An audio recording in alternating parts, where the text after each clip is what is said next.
Hello everyone, welcome to BB Law classes. Today we will discuss some MCQs on the subject of Indian Evidence Act.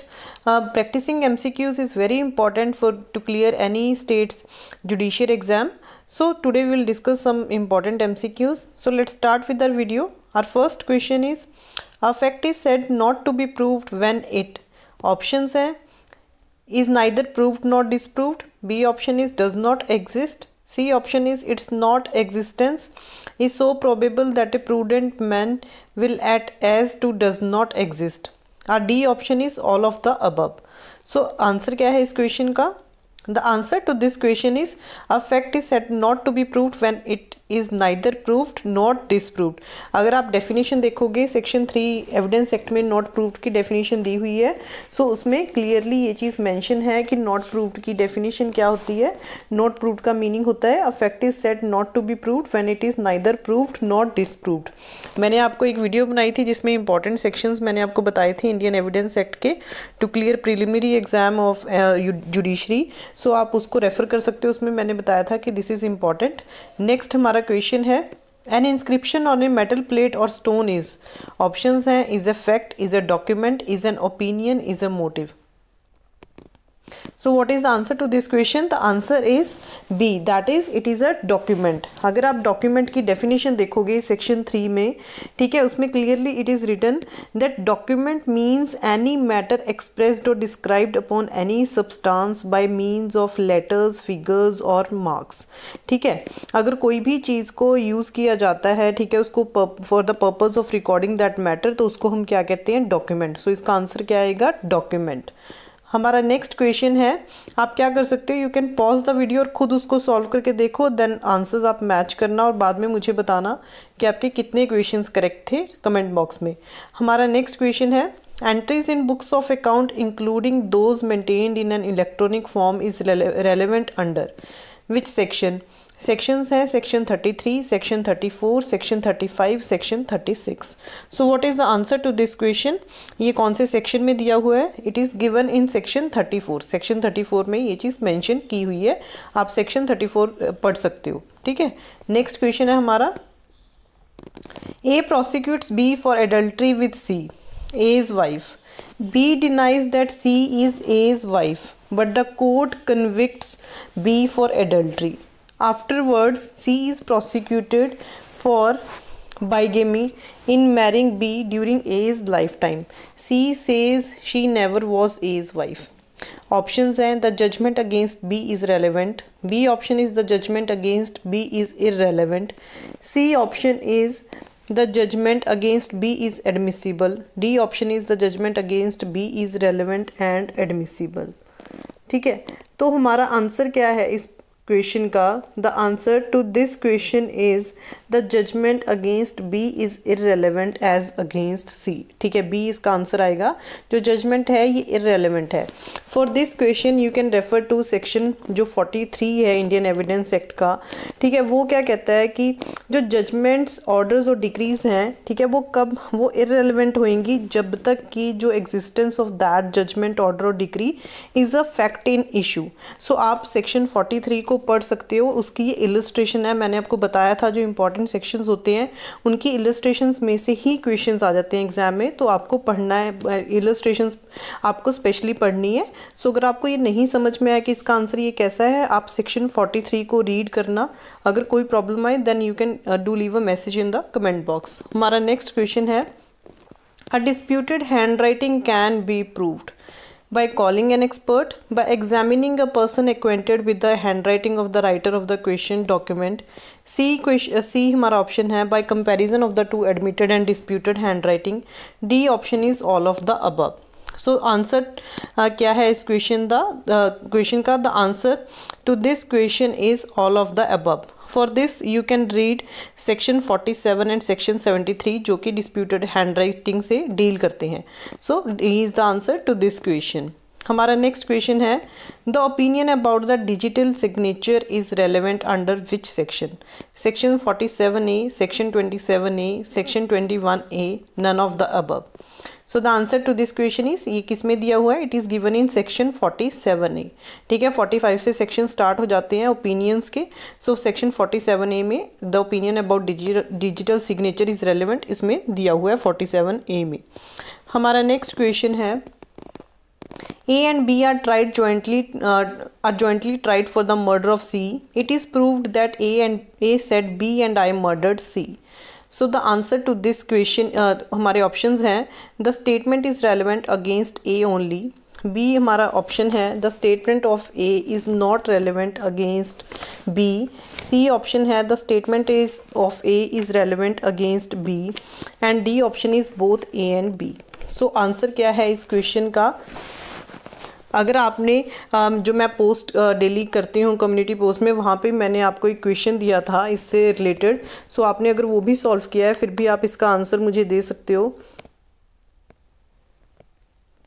So the answer to this question is, the statement is relevant against B. ठीक है, जो statement है वो relevant है against B.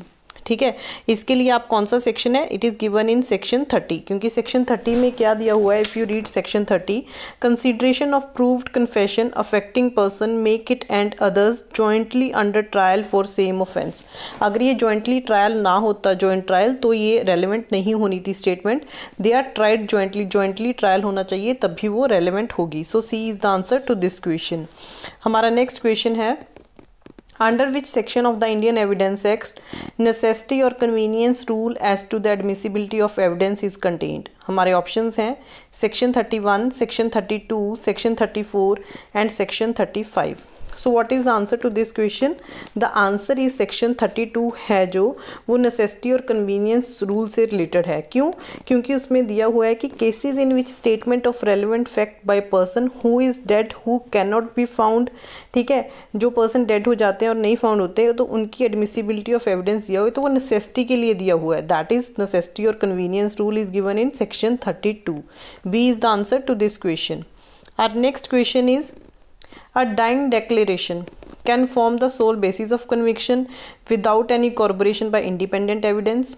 B हमारा option है, cannot form the sole basis of conviction without corroboration. C option is can form the basis of conviction after corroboration. D option is both C, B and C are correct. So dying declaration किस में दिया हुआ है? Dying declaration भी section 32 में दिया हुआ है, अभी मैंने आपको बताया, that is under necessity rule. ठीक है, डाइंग डेक्लेरेशन कौन से सेक्शन में है, this is also very important, that is under section 32 sub clause 1। ठीक है, आपको पता होना चाहिए।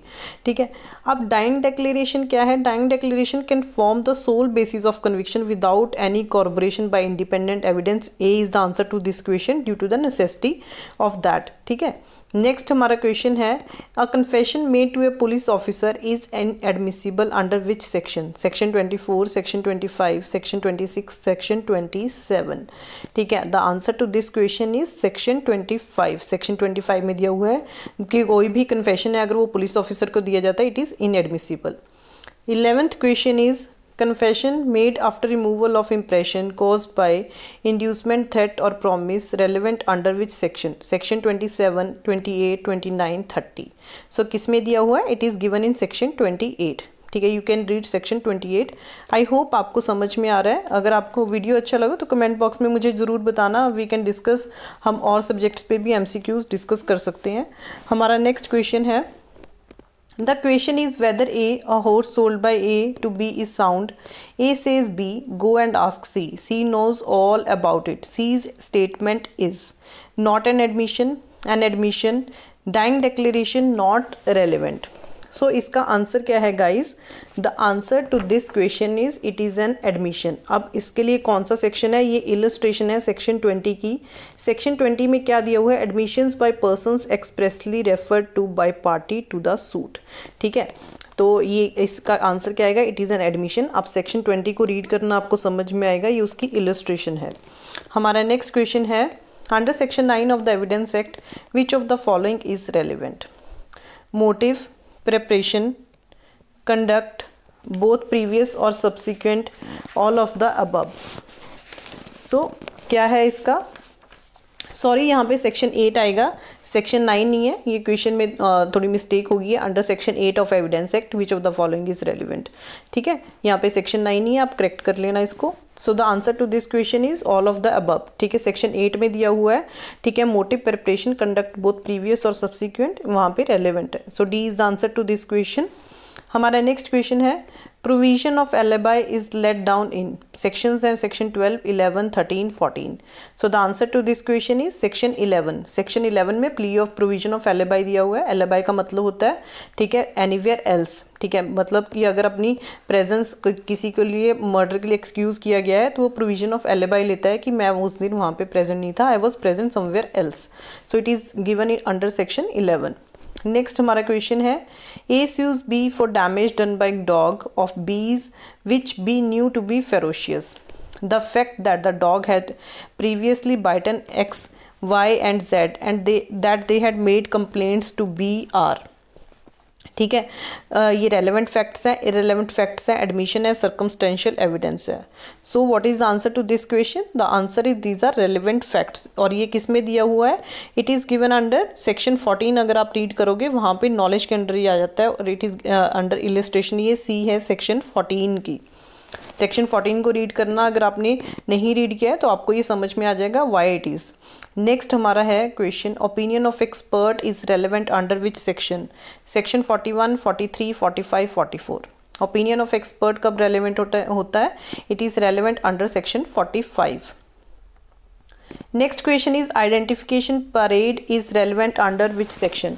आइडेंटिफिकेशन परेड कब रेलिवेंट होती है? It is given under which section? It is given under section 8, 9, 10 और 11।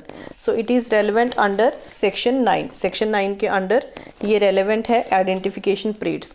सी, जो आइडेंटिफिकेशन परेड्स है ये it belongs to an investigation stage के टाइम होती है।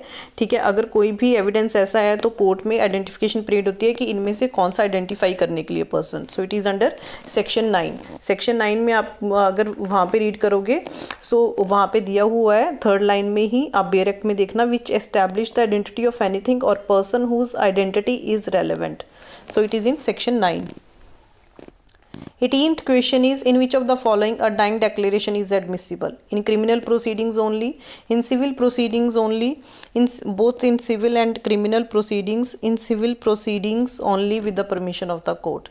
So dying declaration कब admissible होता है? In both civil and criminal proceedings में दोनों में ही dying declaration admissible होती है।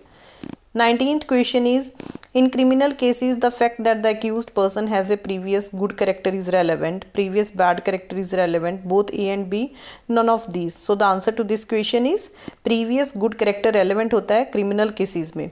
ठीक है, कौन से सेक्शन में? it is given in section 53।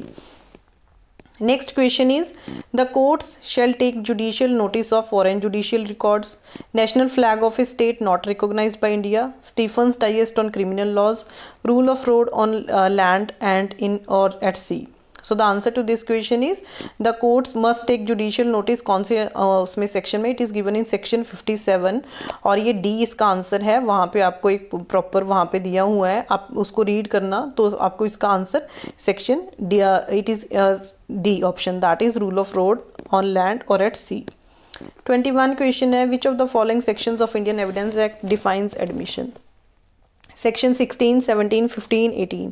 So admission किस में डिफाइंड है? Admission is defined in section 17। That is very important. Admission का सारा टॉपिक ही बहुत इंपॉर्टेंट है। आप जुडिशरी के लिए प्रिपेयर कर रहे हो, अगर प्री के लिए, मेंस के लिए, दोनों में ही बहुत इंपॉर्टेंट है। नेक्स्ट क्वेश्चन है ऑरल एविडेंस क्या होना चाहिए? Must be direct, can be hearsay, can be circumstantial, none of the above. जो ऑरल एविडेंस है इट मस्ट बी डायरेक्ट होना चाहिए, तभी वो ठीक है लिया जाएगा, otherwise not. It is given in section 60 of Indian evidence act. आपको ये भी पता होना चाहिए, इट इज़ वेरी इंपॉर्टेंट, आपको सेक्शंस पता होने चाहिए।